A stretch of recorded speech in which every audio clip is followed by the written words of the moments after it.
నేను కనుగొన్నాను అనే ఉద్వేగము దేనికి సంబంధించినది?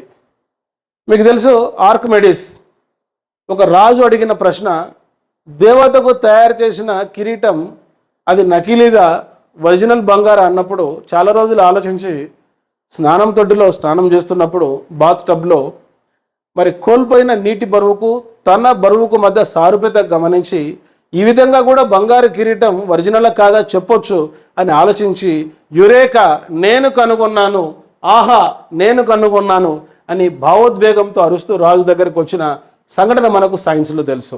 కనుక ఇక్కడ సృజనాత్మక ఆలోచన అకస్మాత్తుగా వచ్చేటువంటి దశ, అది సన్నాహమా, పునశ్చరణ, ప్రకాశమా, భావోత్పత్తి.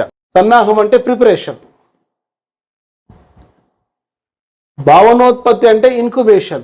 ఇప్పుడే మనం చెప్పుకున్నాం సృజనాత్మక ప్రక్రియలో 4 దశలు ఉన్నాయి. ప్రకాశం అంటే ఇల్యూమినేషన్ అని చెప్పుకున్నాం. సో 3వ ఆప్షన్ రాంగ్, 4వది కూడా రాంగ్, ఏ కూడా కరెక్ట్ కాదు. ఆహా నేను కనుగొన్నాననే ఉద్వేగం ప్రకాశము ఇల్యూమినేషన్ దశకు సంబంధించినది.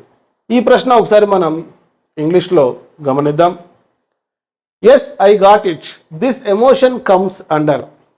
So there are 4 stages in creative process which was suggested by Graham Wells in his book The Art of Thought. So the first one, A, incubation, B, illumination, C, revision, D, preparation. The answer is illumination. Play స్టోర్లో Emily academy అని type చేసి నేడే app download చేసుకోండి. All the best.